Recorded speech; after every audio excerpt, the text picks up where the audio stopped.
সরকারি সম্মানী ভাতার আওতায় আসছে ৮৬,৭০৯টি ধর্মীয় প্রতিষ্ঠান।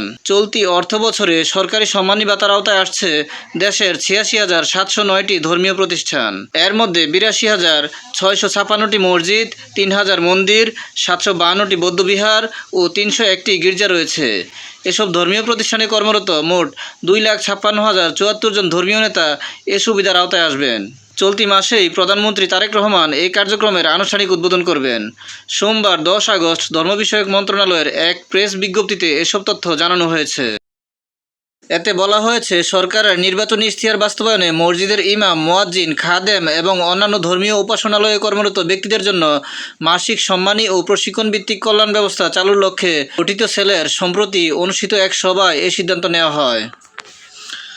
প্রধানমন্ত্রীর জনপ্রশাসন বিষয়ক উপদেষ্টা, মন্ত্রী পদমর্যাদা ও সেলের সভাপতি মোহাম্মদ ইসমাইল জবিউল্লাহর সভাপতিত্বে অনুষ্ঠিত সভায় স্থানীয় সরকার, পল্লী উন্নয়ন ও সমবায় মন্ত্রণালয়ের প্রতিমন্ত্রী মীর শাহের আলম, শরীয়তপুর ৩ আসনের সংসদ সদস্য ও হুইপ মিয়া নুরুদ্দিন আহমেদ অপু, গাইবান্ধা ৪ আসনের সংসদ সদস্য মোহাম্মদ শামীম কায়সার, ধর্মসচিব মুন্সি আলাউদ্দিন আল আজাদ, সমাজ কল্যাণ সচিব ডক্টর মোহাম্মদ আবু ইউসুফ সহ সেলের অন্যান্য সদস্য উপস্থিত ছিলেন। যেভাবে নির্বাচিত হবে মসজিদ। ২০২৬-২৭ অর্থবছরে সম্মানী ভাতার জন্য প্রতিটি ইউনিয়ন থেকে ১৫টি মসজিদ নির্বাচন করা হবে।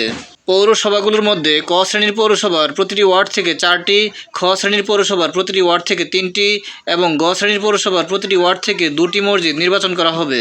এছাড়া সিটি কর্পোরেশনের প্রতিটি ওয়ার্ড থেকে 6টি করে মসজিদ নির্বাচন করা হবে। চলতি অর্থবছরে দেশের প্রতিটি উপজেলা থেকে 5টি করে মন্দির নির্বাচন করা হবে। এর মধ্যে ক শ্রেণীর পৌরসভার প্রতিটি থেকে 2টি এবং অন্যান্য শ্রেণীর পৌরসভার প্রতিটি থেকে 1টি করে মন্দির নির্বাচন করা হবে।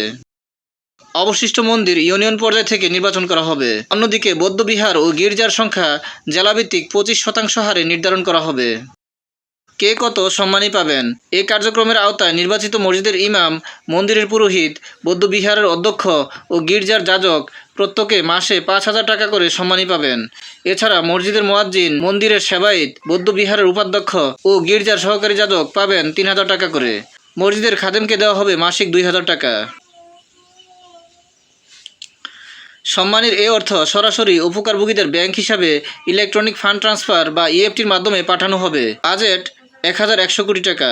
মসজিদ ও অন্যান্য উপাসনালয়ে কর্মরত ধর্মীয় নেতাদের মাসিক সম্মানী দেওয়ার জন্য চলতি অর্থবছরের বাজেটে 1,100 কোটি টাকা বরাদ্দ দেওয়া হয়েছে। এই অর্থবছরে দেশের প্রায় 1/4 ধর্মীয় উপাসনালয় রাষ্ট্রীয় এই সুবিধার আওতায় আসবে। পরবর্তীতে 3 অর্থবছরে পর্যায়ক্রমে দেশের শতভাগ ধর্মীয় প্রতিষ্ঠানকে রাষ্ট্রীয় এই সুবিধার আওতায় আনার পরিকল্পনা রয়েছে। পাইলট প্রকল্পে সম্মানী পেয়েছেন 13,949 জন।